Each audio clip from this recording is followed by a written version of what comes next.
Cut.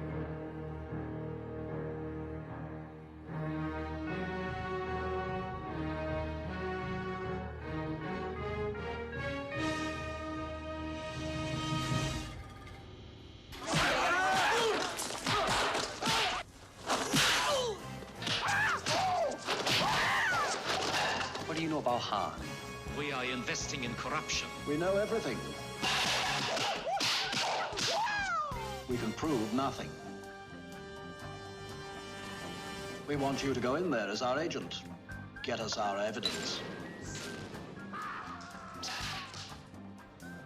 This is where you'll be going. An island fortress, really.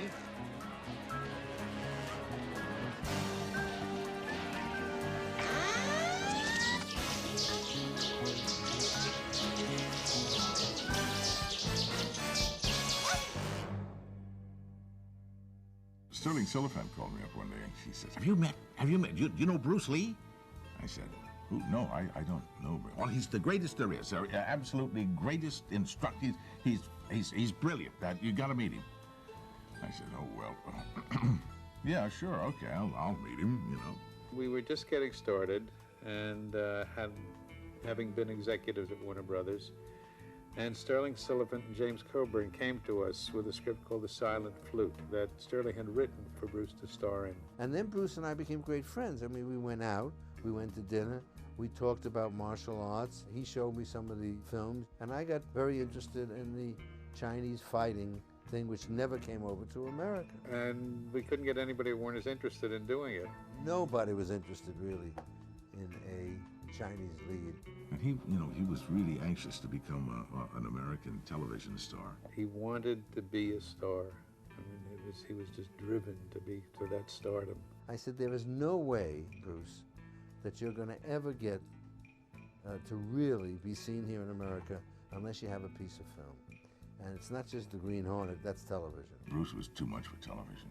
I mean, he was bigger than television. So when Raymond Chow offered him the, I think it was The Big Boss, it was called, the first one, he said, well, I'm getting a little one. I said, take it. And he went back to Hong Kong because he didn't get the role in Kung Fu. After Bruce went back to Hong Kong, he became miraculously successful. I mean, he became like the Beatles, that overnight hit in the Far East. He'd never achieved that before in any time. I was on television where I guess they had a group of martial artists, and they were all breaking ice and bricks with their heads and with their elbows and everything, and they asked Bruce, who was sitting there looking askance at all of that, and said, well, what do you think about all of this? Well, I think that he can break ice with his elbow, or that he can break bricks. What does that have to do with anything? That doesn't have, well, okay, Mr. Smartass, let's see what you can do. And he says, no, I don't do any demonstrations. And everybody in the audience went, rah, rah, rah, rah. And so he says, okay, just wrap up 3 of those square boards, foot wide, and put some tape on them. And so he held it out there, and he dropped it and side-kicked it, and it shattered. It just blew. It went up in the lights, and the lights went pow, pow, pow. And Bruce was he said, I was so shocked because he'd never done that thing before. It was just something that came to his mind. Pow! He acted his way back to his chair like nothing had happened. I mean, after that, of course, Run Run Shaw and Raymond Chow and everybody started vying for his attention. Bruce and I spent a lot of time, went out. Bruce was interested in the project, there was no question. Raymond, on the other hand, was soft. And why was Raymond soft? Because he was making so much money on the pictures, he still wanted to have complete control and everything. So Raymond said, well, it's a shame it's not going to work, so we'll have dinner tonight. And so we went out to a Japanese restaurant, and we sat down for dinner, and as we're going through the meal, I said, Bruce, I'm leaving tomorrow. He said, why? I said, well, it's obvious that Raymond doesn't want you to be an international star. He understands that you're great as a local chop sake guy, but Raymond doesn't. And he turned around to Raymond and said, make the deal. At which point, the next day, Raymond made the deal. We have found this young writer who had no real credits, but it's somebody that I had an eye on for a while. And then, Paul, you got this cockamamie writer who I had never heard of, who you love, Michael Allen. You called me in and you said, we've got this wonderful, amazing guy named Bruce Lee. He makes movies in Hong Kong. You've never seen anything like it. Guess what? I want you to write a movie for him. And he came up and he turned out a wonderful first draft. It was wonderful because I didn't know anything about martial arts. I didn't know anything about Hong Kong, and I was learning along the way. We really blocked it out. It was so exciting, and I'll tell you the kind of energy we had on it. We did the first draft of the screenplay in 3 weeks, which is unheard of. It happened so quickly because I think that Bruce was getting so hot. And he'd gone back to Hong Kong, I think, in '71, and virtually in less than a year, he couldn't walk down the street. He was a major Asian star in Hong Kong. He knew that if he kept making Chinese chopsakis, he'd stay in China the rest of his life.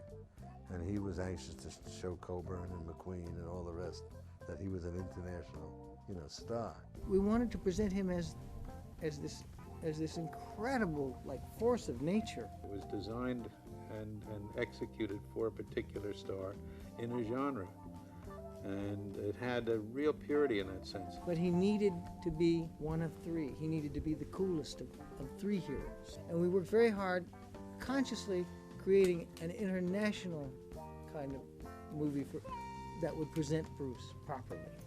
Well, when we got started, and there was very little time to do all these things, and the script had been sort of roughed in, and we knew a little bit about what we needed, we really needed to get some sets built if we were going to ever make the schedule. And when I was a kid, I grew up with this comic strip called Terry and the Pirates. And Terry and the Pirates was about China and the Orient and the mystery and dragon ladies. It was high chroma reds, blues, golds, and it just lent itself to this project so closely. Well, I brought in a sketch artist I knew named Dale Hennessy. Dale and I sat down and worked out the basic sets for the piece. The biggest one of all, the full studio-sized set, was the cave. Some of the prison areas where Bruce got caught in the cell and the doors clanging down. And then in the other studio, the banquet hall. These are large sets that need a lot of thought. We put together enough material for me to bring over to Hong Kong and turn over to the Chinese designers. And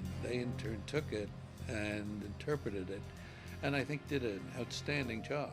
I think what Bob Klaus, the director, and I tried to do was to take the magical element of Hong Kong and bring a photographic style to that.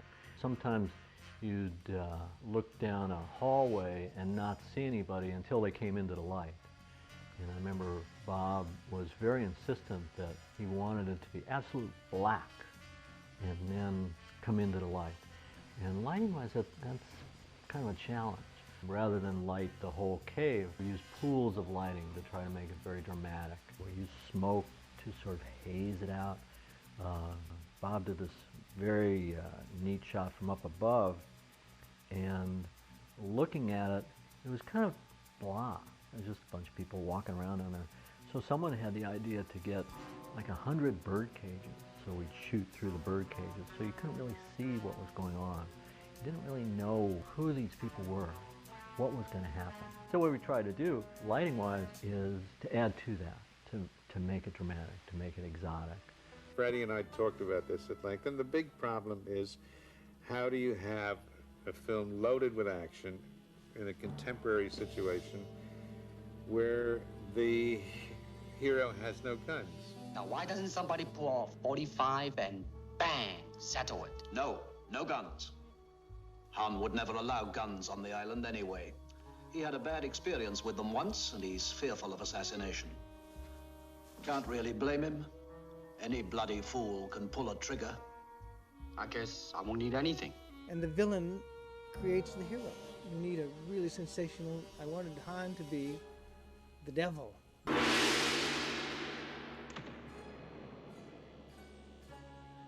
Gentlemen, welcome.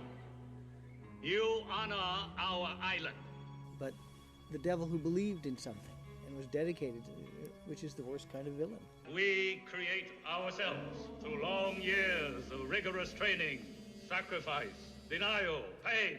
We put into work an idea, which we cleared with Dick Marr at first, of Hans Island.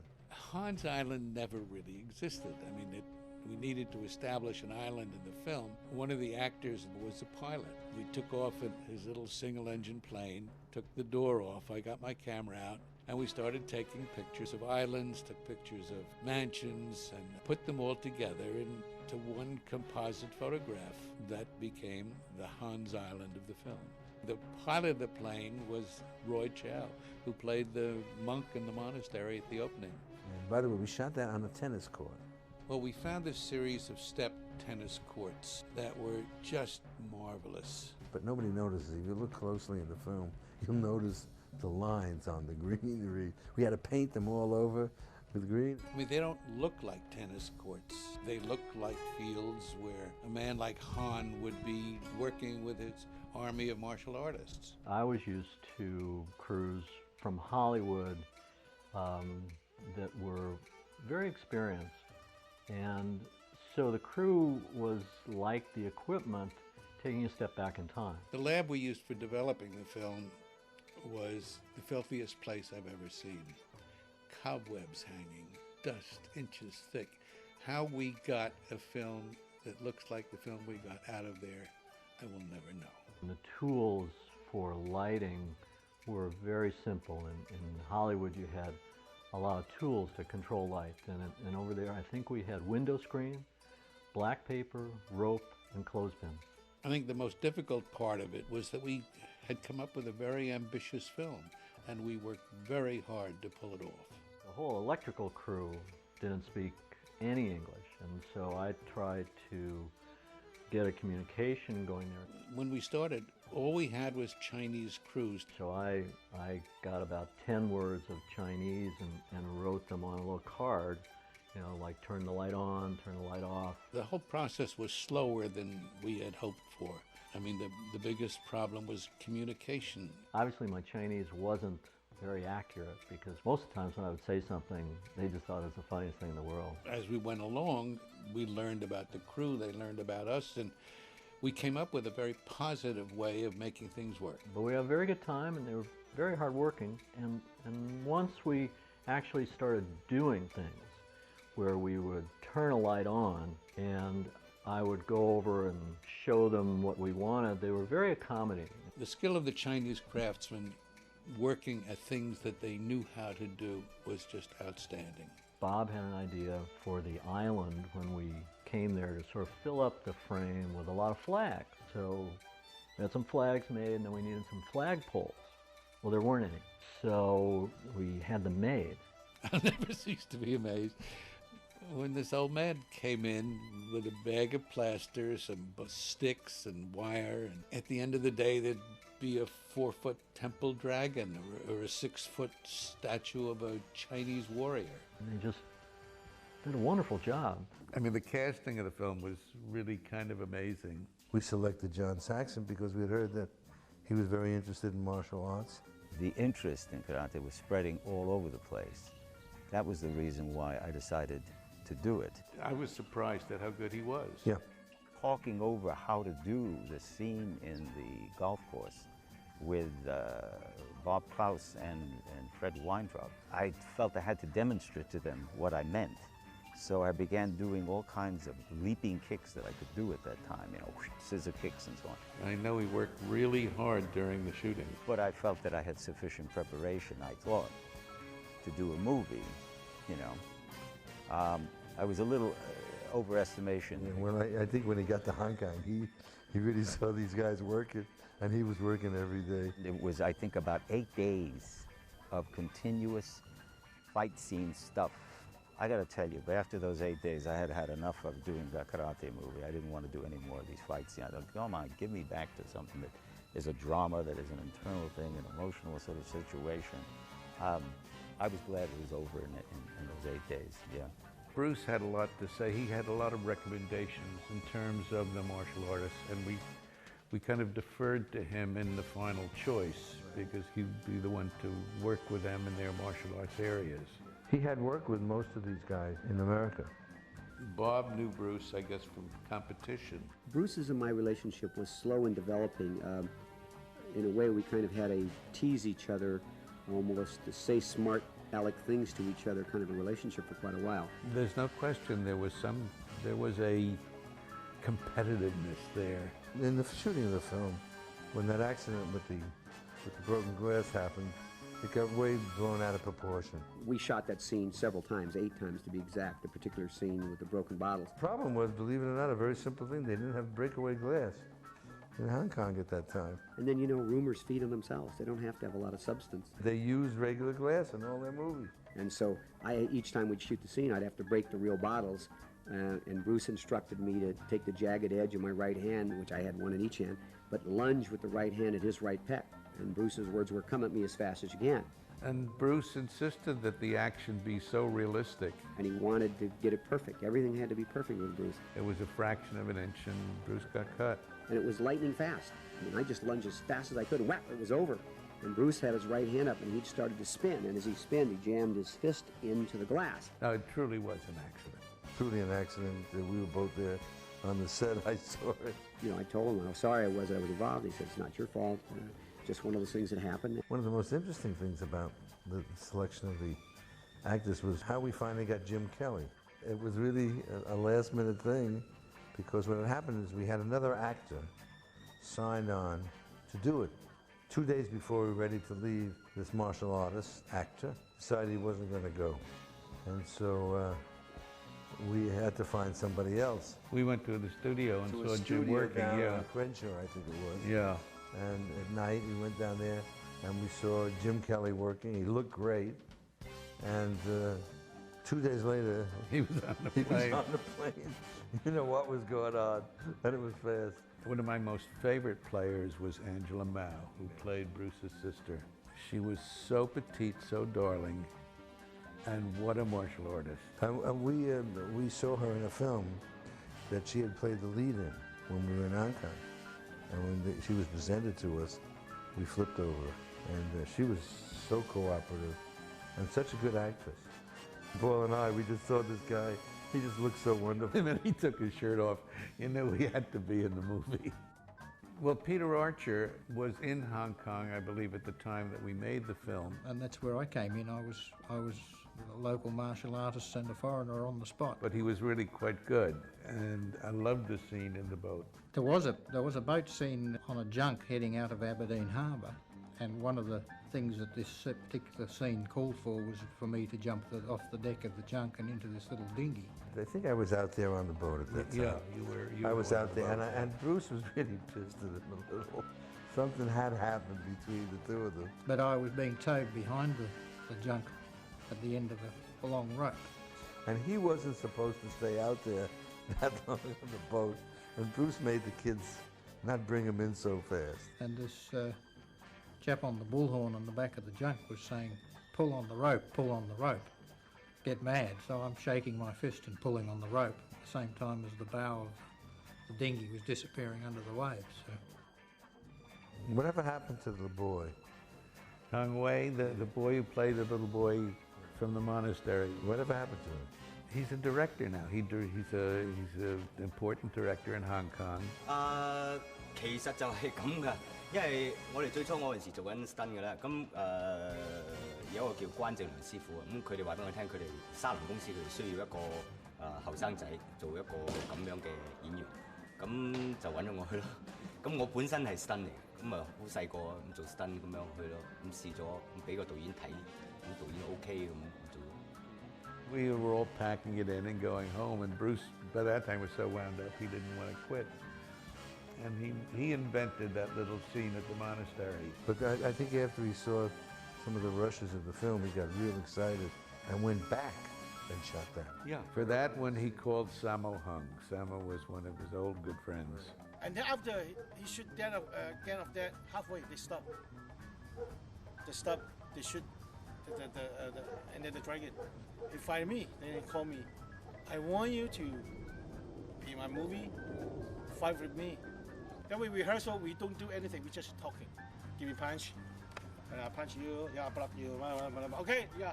Ready to take action. We just one take. Okay. One take. Okay. Because we're fresh. We shoot only 1.5 days. One day whole day. The other day is before lunch. You know, they finish. Then we're very funny, very happy. I'm going to hurry. Okay, go. Take my passport, you know. Well, we saved the Dragon Lady for last, Anna Capri. And we're very fortunate because Anna took some home movies while she was making the film. Back in those days, I loved going on location, and I had told my agent that at that particular time I wanted to go anywhere on location because my mom had just passed away, and I would welcome the opportunity to work out of town. And my agent called me up, and he said, you said you wanted to go on location. He said, is Hong Kong far enough? And I just laughed. I said, what are you talking about? And he said, there's a film called Enter the Dragon, and it's starring a martial artist called Bruce Lee. He says, have you ever heard of him? And I said, I have never heard of Bruce Lee, nor martial arts. He said to me, would you like to go to Hong Kong? And I said, absolutely. So I said, well, good. When should I go? And he said, tonight. I said, no way. And I said, well, what's the part? He says, I don't have a frigging idea. But he says, you know, they'll send you the script, packer, and the luggage. Just get on that plane. I somehow miraculously was on that plane going to Hong Kong that night at midnight. China Airlines. My dad had given me a little Super 8 camera for my birthday, which was like a couple months before I went, and I just threw it in the bag just to pass the time, just walking around and, you know, taking some shots of Bruce and John and Jim Kelly and Bob Wall. Of course, I'm sorry that I didn't have more. We just spliced 5 3-minute increments together so it would be easier to view, to show my friends. And like I said, it was just for fun. And it wasn't really from the beginning, middle, and end. It was mostly just, you know, where they were filming the tournament scenes. And when they first arrived, that was just down the steps from where we shot the tournament scenes. As a matter of fact, it's very interesting because I had been invited to a formal lunch at this rich palatial estate. It was on a Sunday afternoon, and I went, and the lunch was basically held on a boat, which was down the steps from this palace. I noticed that these yellow flags were flapping in the wind. I asked our host, I said, what are all those yellow flags doing there? And he said to me, tomorrow, some movie company is going to start shooting here for the next 2 to 3 weeks, and it's a film starring Bruce Lee. And I said, I can't believe that. I said, I'm the leading lady in that role, in that movie. And he said, you're kidding. I said, no. I said, and we're going to start shooting here tomorrow. But it was mysteriously wonderful and beautiful at the same time. I was fascinated with it. I loved Hong Kong. Well, the interesting thing is when we started the film, Bruce was so nervous he didn't want to start. We started shooting the picture, and Bruce did not show up. And what we had heard is that he was nervous, and he was nervous. Meanwhile, we started shooting the movie because I wanted to get going, and we had Warner's money, and the guy from Warner Brothers kept coming. I said, oh, I'm telling you, it's really turning out great. I didn't have a bit of footage on Bruce. Fred, too, was going around the hills of Hong Kong shooting scenics and car rides and everything before we could get Bruce into the studio. And the first scene that he did in the studio, he was so nervous and so physically shaking. We shot the scene where he's sitting down in a chair and just sort of turned his head. It's the only action we gave him. And then finally he got it, and I said, Bob, you got to keep going now. And then from then on, Bruce, not only was with it, like everything Bruce did, he became terrific in what he did. Great film coordinator, stunt coordinator. And ultimately what we did in the screenplay was when we came upon an action sequence which was going to be a Bruce Lee kind of showpiece, we would just write in the script choreography to be designed by the director and the star. A lot of Bruce's talent was with working with other actors and choreographing a scene and leading the whole operation, both in what he did and in what happened with other people in the fight. And a lot of it, again, with the director. The director had, Bob Klaus, had a wonderful sense of action. He really had a wonderful visual eye to what would make a good action scene. When I saw the fight downstairs, when he goes into the caves, I thought when we saw that, the kind of things that Bruce was doing was unusual and different. And he also had great charisma. And you know, you watch the other stunt guys watch Bruce, you begin to understand what happened. I mean, you know, remember Jackie Chan was a stuntman on Enter the Dragon. Everybody began to understand that this was something unusual. And we were starting to get the feel, and being in Hong Kong and seeing the way the people, you know, considered him a hero, you were caught up in it. And when Bruce liked something, when Bruce saw something, he was very inventive. You know, we'd walk through the sets and we built these kind of marvelous sets. And as we'd find something, as he'd see something, he was very, very actually genius at finding a way to incorporate everything within it into his fight sequences. See, what was the great thing is it was also a work in progress. As we saw things, we added that to give color to Michael Allen's script. I sort of ran across the phenomena in a little hotel in Hong Kong on Repulse Bay. On the way to the men's room having lunch there was this sort of multiple paneled mirror, and I just looked in it and I thought, wow, this is amazing. And I took Bruce and showed it to him, and he thought it was too fragmented, that you couldn't get any action that would mean anything out of it. And Bob Klaus and I really fought hard for it, and we created this mirrored room. Well, the mirrored room was a great idea. It was very visual. We built it, and then we walked some people through it and showed Bruce how it looked. And then he got absolutely... So we want to see ourselves, we just built like a closet in the middle of the room that was movable with mirrors on the outside. It just blended into the other mirrors. I remember that I would always have to touch, because if I'm looking at something, they might not be there. They might be over there. Each angle was so carefully laid out in terms of where people appeared and mirror images appeared. I mean, we'd be doing a shot of Shakin, and all of a sudden Bruce would appear in the back. And of course, that image was maybe 6 reflections. There was no place you could go that any reflection might not be seen. So I found that I could only be in there for a couple hours, and I'd have to go out and sit down and look at a wall in real dimension, because it's like there was a 4th dimension in there. Which was unbelievable to work in. All of a sudden, I get a call from Fred Whitro, one of the producers. He says, Bruce Lee is in town. He wants to have lunch with you.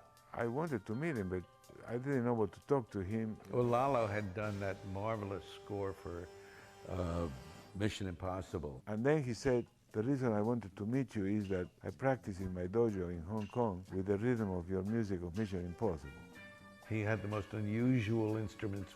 He found things that we used in Enter the Dragon that hadn't really been used much in orchestration. So I had to invent sounds based on instruments that they are accessible to the studio musicians that would sound like from the audience.